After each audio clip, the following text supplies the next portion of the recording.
Thanks for sharing, Avantika. Thank you. Is everyone okay with starting into some of today's content? So obviously we were just reflecting on a slide from last week, but I just always wanted to, as we would always do, just remind each other of, and I think it just comes back to, some of the things, the universal things that we like to bring to this group is full presence, respect for all of each other who have come from different backgrounds and different parts of the world and with different views, and then the determination to do the work that is in front of us.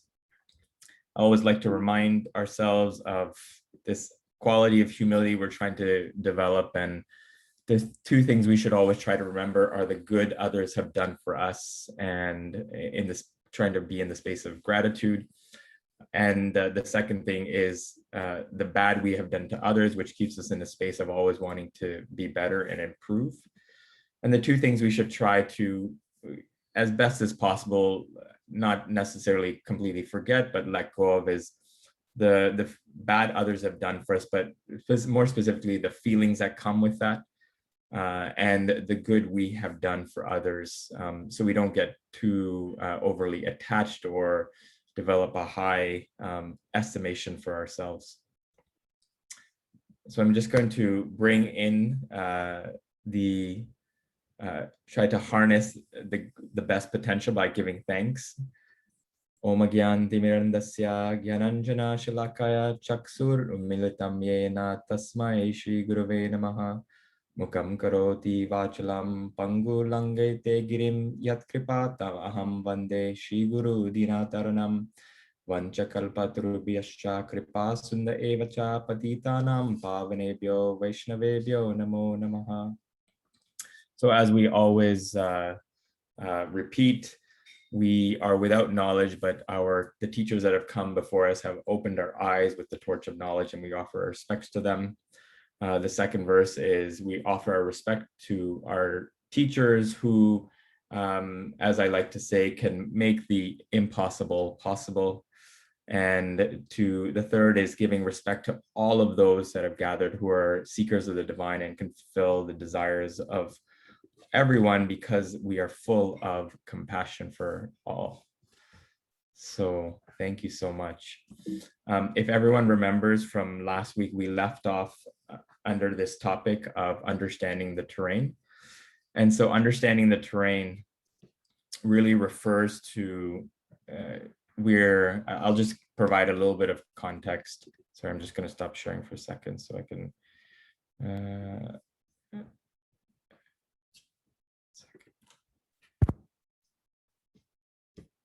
if you remember from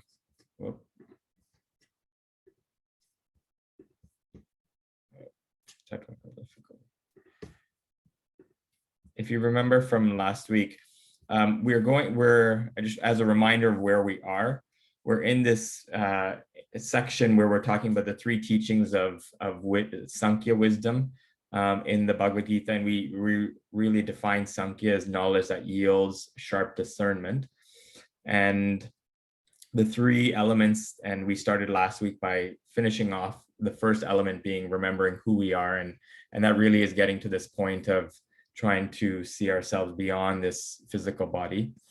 The second aspect was understanding our terrain. So understanding terrain really means that there's understanding ourselves, but then also how the world, like how the energies of the world naturally function. And so today it would be going into more of that three different types of energy that the Bhagavad Gita talks about, of goodness, passion, and ignorance. And the final aspect of this, the three main teachings are distinguished between divine and the ungodly. So if everyone remembers from last week, we reflected upon this story of the bird cage and the hummingbird. And it's a really powerful story where the person who buys this cage forgets about the bird within, and the analogy was really referring to the cage being our body and the bird being the soul within us, and not to forget about that the soul that's also requiring nourishment. And then really we talked about how to respond with pain. And there was this wonderful story where a student comes to his teacher. The teacher makes him drink a sip of water from a cup with salt in it.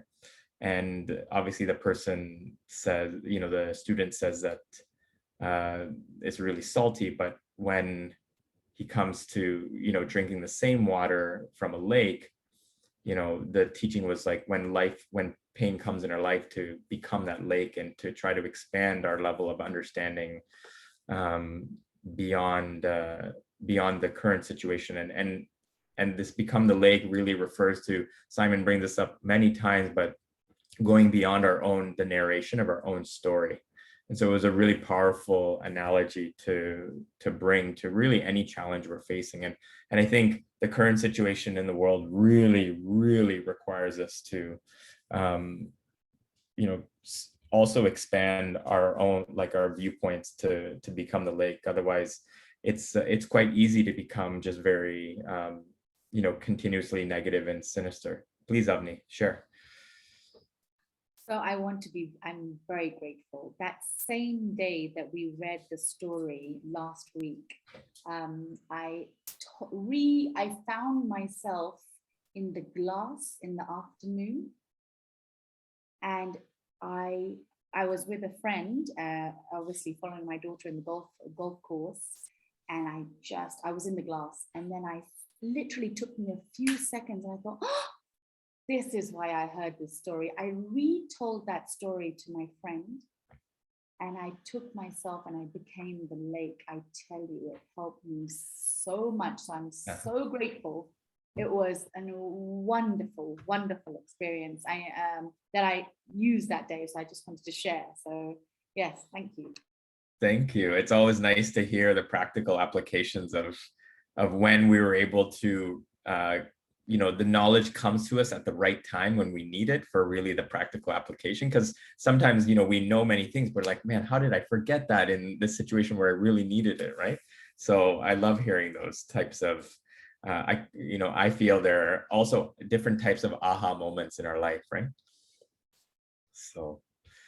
And just sharing the story with that other person, even they now, I've touched that other person who wasn't even part of the class, oh, and yeah. she wouldn't even read this, but to give her, but she's very spiritual, so even I hope will help her in a different situation. Yeah. So yeah. Thank you. And then really we just finished off last week by highlighting, this, and I think, I forget who was talking about this even, or this being equipoise or steadiness, but we just referenced the two verses, 2:14 and 2:15, that really talk about this idea of tolerating impermanence. So things that will come and go, that we have to try to, in those times, to kind of step out, observe rather than just be captured by, the moment to moment things that we go through. But again, trying to deal with both happiness and distress, with the same mindset. And so we talked about, this was a flashback from before about some of we talked about this virtue of patience during moments like that. And then we went a little bit more into our self-talk patterns that prevent us from becoming a lake and remaining a glass. So that was all from last week. And then this week, we were going to just delve more into understanding this terrain. And the terrain we talked about, if everyone remembers, it's talking about, so the three energies that we referred to, if you remember, we talked about them being, in the book, they're referred to sattva, tamas, and rajas. So rajas is passion, sattva is goodness, and tamas is ignorance.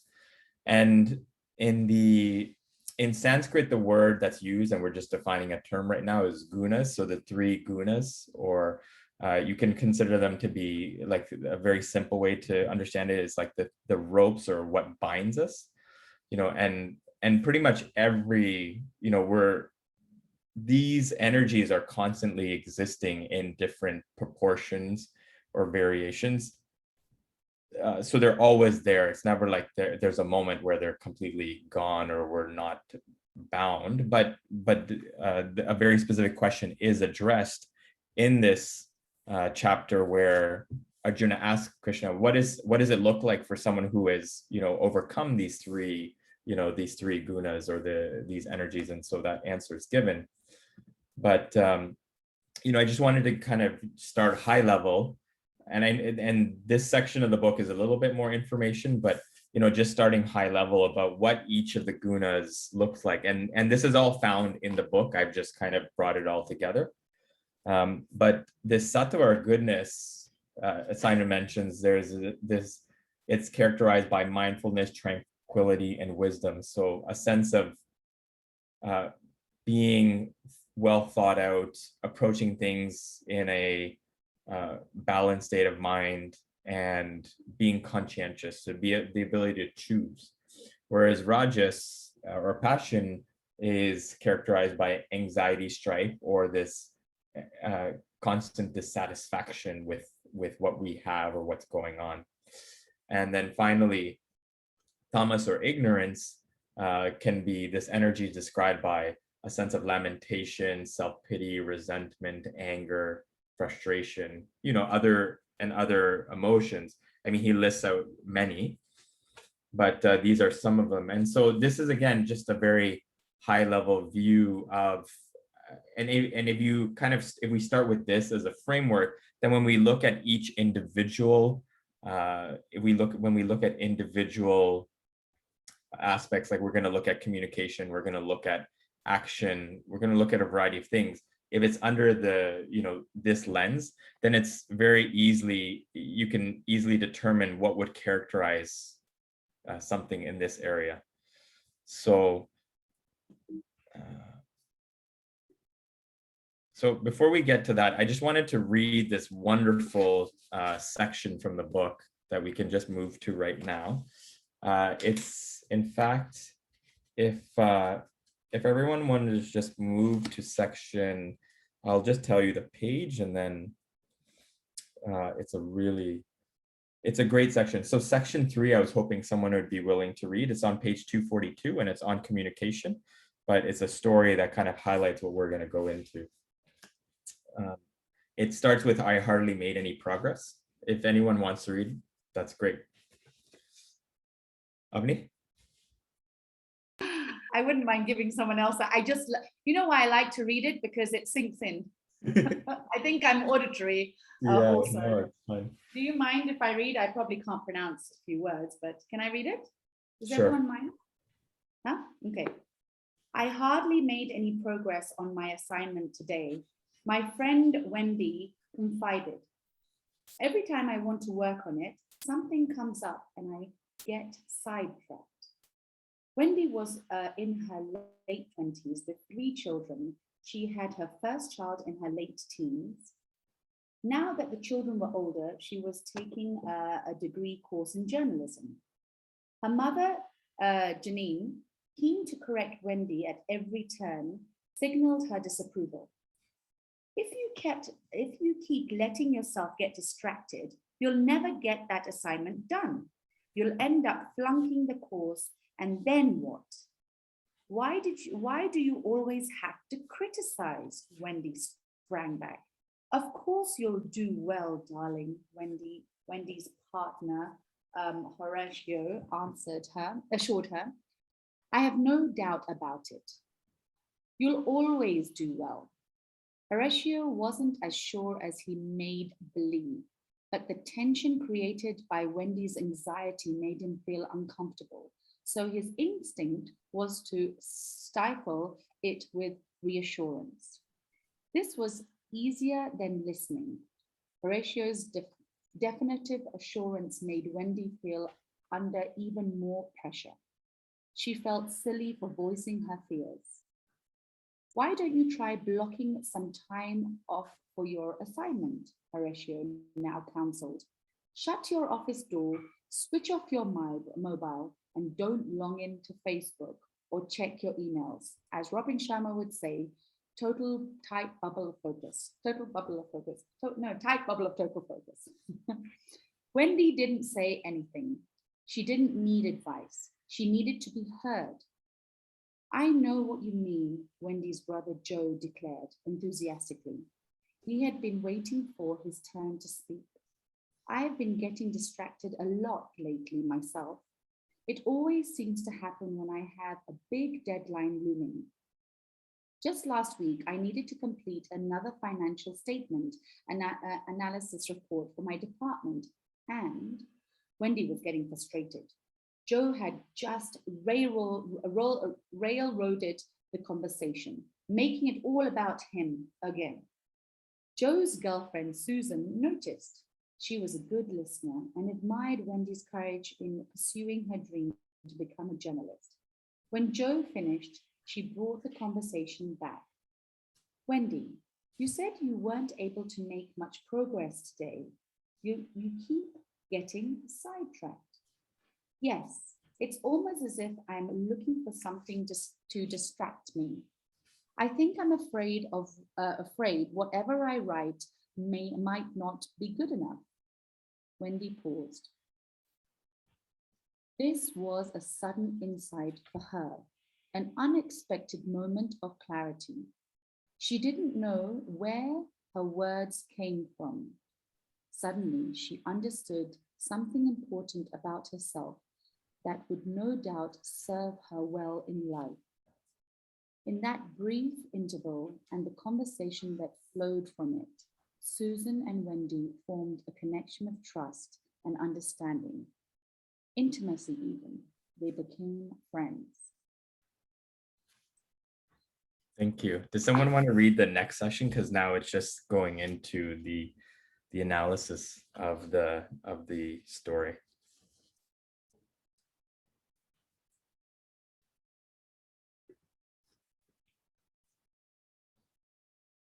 Yeah, please, Tiffany. Communication can be of three broad types, depending upon whether Sattva, Rajas, or Tamas is dominant. Generally, most of our conversations are strongly influenced by Rajas and Tamas. When covered by Tamas, we tend to criticize and shut others down. Our words are judgmental, demeaning, undermining, hurtful, or destructive. When driven by Rajas, we try to shift the conversation to ourselves. When others are speaking, we don't really listen. We're waiting for our turn to speak. In Rajas, we're driven by our own immediate needs, the need to be liked and admired, the need to be right, the need to influence, the need to be at the center. In Sattva, we approach a conversation without any personal agenda, and in doing so, we're able to listen without judgment. Communication in Sattva leads to vitality and a deeper connection between the speaker and listener. It encourages the participants to reveal their heart and leads to trust and intimacy. In the conversation at Wendy's home, Wendy's mother tends to fall into a pattern of criticism activated by Tamas. This in turn provokes an angry and defensive response in Tamas from Wendy, creating further emotional distance between mother and daughter. Tamas, a destructive force, leads to argument and discord. Wendy's brother is strongly influenced by Rajas. This manifests as a desire to steer conversations towards himself, his own needs and interest. In Rajas, as in Tamas, we're not able to listen to others. We can feign attentiveness, but we're unable to suspend our preoccupation with ourselves and enter the experience of the other person. While someone is speaking, we're busy thinking about our next statement rather than listening to what's being said. A conversation in Rajas can seem animated, colorful, and interesting, but the participants don't feel energized or vitalized by it. There's no heart-to-heart connection, no sacred bridge between worlds, no union of souls. Horatio too is moved by Rajas, which leads to a failure of understanding. When Wendy expresses her anxiety or inner turmoil, he's unwilling to suspend his own needs for a moment and share her uncertainty. He must resolve it, and so offers unrequested advice. Susan, however, is able to listen and open up the conversation. She encourages Wendy to go deeper into her experience. Her capacity to listen with sustained immersion in another's experience gets people to reveal their heart. When our primary objective is to undermine someone or what they are saying, without constructive intent, our communication is in tamas. Examples are quibbling, blaming, personal attacks, and self-abuse. Such communication is fueled by tamasic states such as fear, jealousy, prejudice, or insecurity. When our primary concern is to establish our own position, our communication is in rajas. We do this when we make the conversation all about ourselves, or when we try to convince someone, control their actions, or establish our superiority. By contrast, when two or more people speak to each other without judgment or agenda, really listening to what the other person says, that exchange of life energy is communication in sattva. Such communication allows new ways of seeing to emerge. It leads to healing, understanding, insight, and wisdom. Through this kind of genuine open exchange, we energize and inspire each other. We enhance each other's lives. According to the rishis, communication in sattva is best, while communication in tamas is best avoided. Communication in rajas is sometimes unavoidable, but should be tempered as much as possible with sattva so that it has some life-enhancing properties and doesn't degenerate into tamas. Importantly, these three forms of communication also apply to our private communication with ourselves, our self-talk, which also manifest in sattva, rajas, or tamas. This is so great. Thank you. Does anyone have any reflections to share? I really like this section because, I mean, communication is part of our daily life, but I really liked how they took the story and dissected out each character and what level of energy they're in. Because I'm sure, at least for me, I could see myself in the different, at different times, I could see myself in the three different, levels. I will have to say, one thing that was coming up, I'm sure, I mean, all of us can relate to it, but I was just saying, Tiffany, like in the work setting, it's very rajasic, like multiple people, like at least in a hospital setting, they want you to do something different. And you're like trying to carry on multiple conversations at a time. And, it's so hard to be mindful or attentive to each one because there's so many things coming at you. So there's this constant multitasking and, having to spread your attention. And then the other situation that was coming to my mind is, men tend to be more solution oriented, but women, they just want you to listen. And that comes up so often in a relationship as I'm experiencing more and more. So those are just two very small examples for myself, but I just wanted to hear from anyone else if they had any thoughts or reflections to share on this section.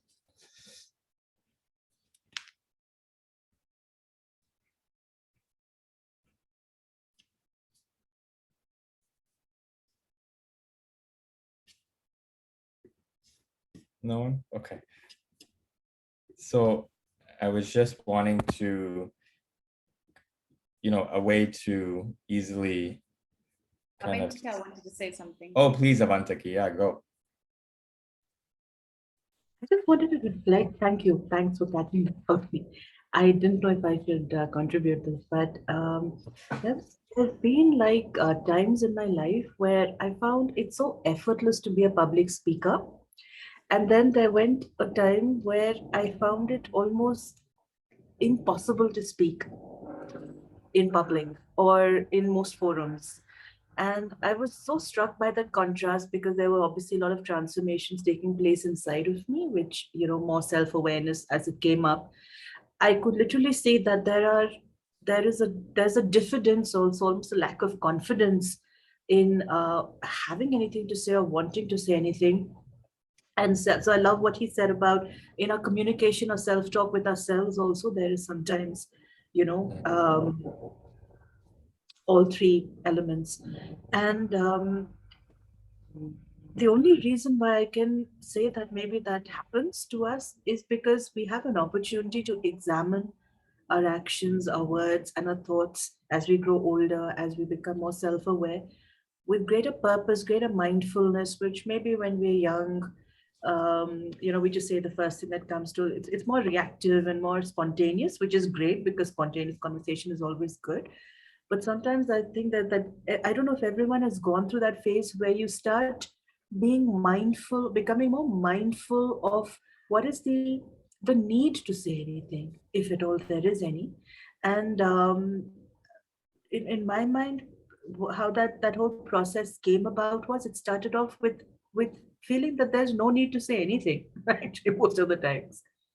And then it became into almost like a tamasic part where it became like almost everything was without language. And um, it reflected in my work, where there was a time I had to make YouTube videos, and I would find it so easy to make YouTube videos where I am not speaking, but it's my ideas, my thoughts. I would just pen them down, and I would, position them with other people's visuals and stuff in that, music and stuff. But I was really hesitant to come in front of the camera and speak. And then, like, I got feedback that when you're trying to build a brand, people want to hear you, they want to see who the person is, so you must come into those videos and you must speak, because these are beautiful words, but they want to connect with the person who is behind these words and these ideas. And for me, it just felt like such an inorganic process that I made 12 videos, and I sat in front of the camera and I went through the script. But something that would have taken probably, should have taken maybe like a week to create, I went through a self healing process of needing to take 1 year to create those 12 videos, because I was just so uncomfortable having to articulate anything in front of the camera. Because I just, every time I would say something, there would be something like, I knew this is coming from a place of rajas. I know it's not tamas, but I knew this whole perspective of being a YouTuber, a blogger, there was something inside me just said that, oh gosh, this is basically just putting the spotlight on yourself and trying to kind of, be some sort of a great big orator over there. And your objective are views and likes and subscribers and all of that. And I did that, and it felt so inorganic and inauthentic to me, that after I made those first 12, I just said, no, I'm not going to do that. And because I realized that there's a resistance inside of me to that process, because it doesn't feel authentic. It doesn't feel like, it takes me into a place which is looking for glory and applause, rather than for a place which is looking for that, just an authentic need to say something and connect with my audience. And so even though all the rules of influencership and social media dictate that the more you put yourself out there, the more you speak, the more videos you make, the more content you just keep churning out, and people get hooked to that, I think there was an opportunity for me to take a call and say, if it doesn't feel authentic, it's not coming from a place of sattva, I'm not going to do it, because it just doesn't fulfill me in the way that my inner governance or inner self-regulation of the way I want to connect with people, quality rather than quantity, and making sure that the penny drops for the listener and it becomes their journey rather than my journey projected on them. I think that these have been such profound. So I just wanted to share that, because I don't know if every one of you is, there are these rules to business, these rules to social media and all of that, which say that we must, connect in a certain way, even if we don't want to. Some of the top channels on social media say that just journey content for no reason at all. There's nothing really to say. Today I got up, I ate this, today I did that. And yeah, a lot of that is relatable and relevant, I guess, from their perspective. But in my personal journey, I found the opportunity to go away from being a fabulous public speaker who would get praised for her articulation. Today, we heard some of that, for my choice of words and my expression of ideas. But inside me, I'm just communicating too much needlessly, and I'm getting too used to the sound of my voice going out there. And I need to get into a place where I tone that down a bit and just go more into the process of beingness and articulating something only when there's a true need. So of course it's different from a forum like this where we're all exchanging ideas, but as a principle in life, in business and everything, I've just learned that the less one says, the better. The more authentic one's conversation, and when it comes from a place of uh, light or sattva, the better. And if there is truly no need to say anything, men do this really well. I love how they are people of few words, and they don't usually go into verbal diarrhea unless they're narcissists. And they're usually kind of, okay with not keeping the focus on themselves. I think women sometimes we have this flaw of wearing our hearts on our sleeves and just like, saying everything that comes to our mind. So I'm able to appreciate that and imbibe some of that from some really strong, quiet, silent people in my life who I love listening, because when they say something, I know that that's coming from a place of profoundness. Yeah, thank you. I was just, what was coming out so much in what you were saying was just this emphasis on quality over quantity. And I think, this push for quantity is always in this space of rajas, right? Passion, like create. And I just really, I'm appreciating your point to bring us all back to this point of always just coming to focus on quality rather than quantity, right? I'm a member in this group that particularly is quality over quantity is Paul, right? Says few words, but they're always impactful each time. So no, thank you for that. And Avantika, just speaking to your point, this section really stood out to me.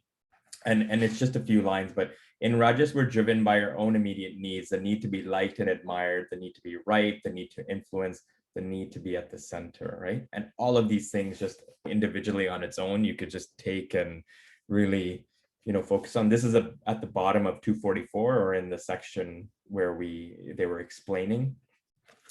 It's particularly a part that, stood out.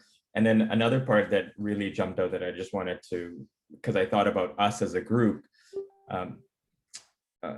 it's when he was talking about like communication in sattva, it allows for new ways of seeing to emerge. It leads to healing, understanding, insight, and wisdom. Through this kind of genuine open exchange, we energize and inspire each other. We enhance each other's lives. So that's something that I very much feel when we come together, is this sharing to inspire and encourage each other. So that's I'm hoping we're moving in the direction of sattva in this group.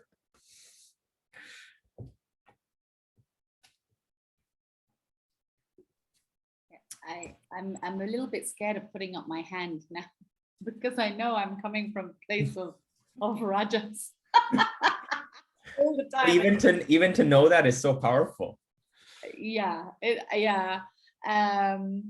So thank you so much, Avantika, for saying that, because I really, really needed to hear that today. I received a lot from that, and I know I'm saying this. I know I'm saying it from a point of passion. I'm not sure if I don't think I'm saying it from a place of I love my voice, I need to voice it, but I just want to be grateful. I'm saying it from a place of gratefulness. I'm a life coach, and I see other life coaches out there just boom, boom, boom, always on social media. And I'm there like, I don't post as much or I don't video as much, because if I don't feel really in touch or authentic about it, I don't do it. But when I do, then I will post and I will write. And that is when I feel myself in sattva. I really feel myself in sattva. And when I said at the beginning that I love the way that you articulate, I think I feel that your journey has moved you to sattva. I know you have a lot of passion, and I want to take this journey towards that, because it's and as with you, I see my father do that. My father is like Paul. He's when he says something, he'll speak, man of less words, but when he says something, just love to listen. So thank you so much. Thank you. My God, this is scary. Thanks, Avani. Tiffany, did you have something to share? I was going back to when Simon was with us a few weeks ago and we spoke on the three gunas. And, you know, we said that in Rajas, it is part of it's that motivating factor. Like if you're in a business, you know, if everybody was in sattva, would we get anything done? Mhm. Right? Because there was no motivation. And then it makes you think, well, what do we really need to get done? You know, it's that whole concept of being versus doing, right? And we're so driven by that rajas, but the sattva, that state of being, thanks both Avni and Avantika for sharing that, because it feels good to just be and allow ourselves to just be. Because I've done this social media thing too. And it's like, you feel like you're trying to produce, but like for who? But then what feels right to you? What does this state of beingness feel like? And then it's just like this peace and like, that you can breathe again. And it's not for anybody else, but it's just for you. And from the greater perspective of the planet and life and lifting others up, the more that we just feel wonderful, that's the key point. It's just feeling really good. Yeah, thank you. Tiffany, what you were just sharing was just, you know, just speaking to the point of, you know, when you were mentioning what Simon was saying, you know, one of the reasons of like just like developing a sense of being able to observe these energies is to being able to make the right decision in the given time, place, circumstance. So I think that, you know, really refers to that element of being and kind of being mindful, because there are times where that creative force is required, which is passion, right, for a certain purpose. But when we're conscious and we can choose when to be in and out of a particular energy, then we can, you know, we can dip in and try to consciously, you know, try to, you know, use it for when it's needed and not be run by it, right? And so that was really what I was appreciating about the point that you made when you were referencing Simon, because it really, again, like the reason why I really want to spend a little bit more time on this chapter is, you know, the more we can just develop our observation skills, then the more choice we have to move in and out. So thank you. I'm just wanting to ending this, you know, today with just kind of a little bit summarizing the section that we just talked about. So it's really just bringing together the communication with the three energies and what each one looks like. So I can share this in the group as well, but just wanting to bring it all together. And the really nice thing is that the Gita and through this chapter, there's different areas that are brought up and kind of broken down into three energies. So the next section is about a creation of a business, if you remember that section, and how, you know, a certain, you know, how that rajasic nature is needed. So again, the application of you know, and one also says that, you know, tamas is needed for the purpose of sleep, right? And that's why it's, you know, at night. And so to recognize that, you know, while we're trying to stay in this good, you know, sattva goodness, we're going to introduce a concept next week where Krishna tells Arjuna, actually, we're trying to rise above all three modes because each of them still bind us, right? So we're going to, you know, we'll introduce this concept of pure goodness, which is rising above all of these three energies. But I'm just mindful of time and respectful of everyone's time. But if anyone has any closing comments, I'm all ears. I've got one. Please. Thank you for such kind words. Honestly, I'm honored and grateful and blushing. But most importantly, I think it's Ricken that's leading me personally, and I'm sure the rest of us, through this transition of self-realization. And for that, I have immense gratitude towards Ricken and everybody here for sharing in the journey. Thank you so much. Thank you, Paul, for encouragement and always helping me to, you know, to be better. Well, thank you everyone for joining us. Always appreciate these discussions. I was hoping the time difference wasn't gonna set, you know, set some confusion, but Avantika's message about just going through the time zone was really helpful. Thank you for mentioning Kenya.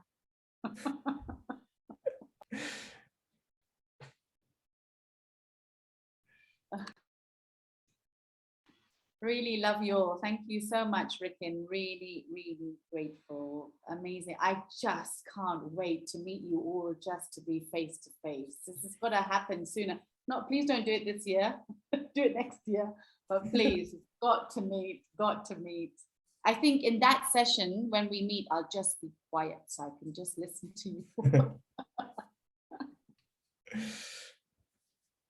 Great. So we'll pick up next week, and next week we're gonna just be building on this. But I mean, just as a sneak peek, this is not in the book, but if I wanted everyone to reflect on just our predominant communication energy, so that can be something you can just take away, because I think just to think about that, and Avni was just very open and just shared what she felt hers was, but yeah, just to kind of connect with where we're at. And then, what's really nice is that the Bhagavad Gita talks about so many different topics. It talks about charity, it talks about sacrifice, it talks about knowledge, action, and what that looks like in the different, different categories of energy. And it's really nice to be able to look at each. I know that it looks like a little bit of a busy slide, but we'll get more into that next week.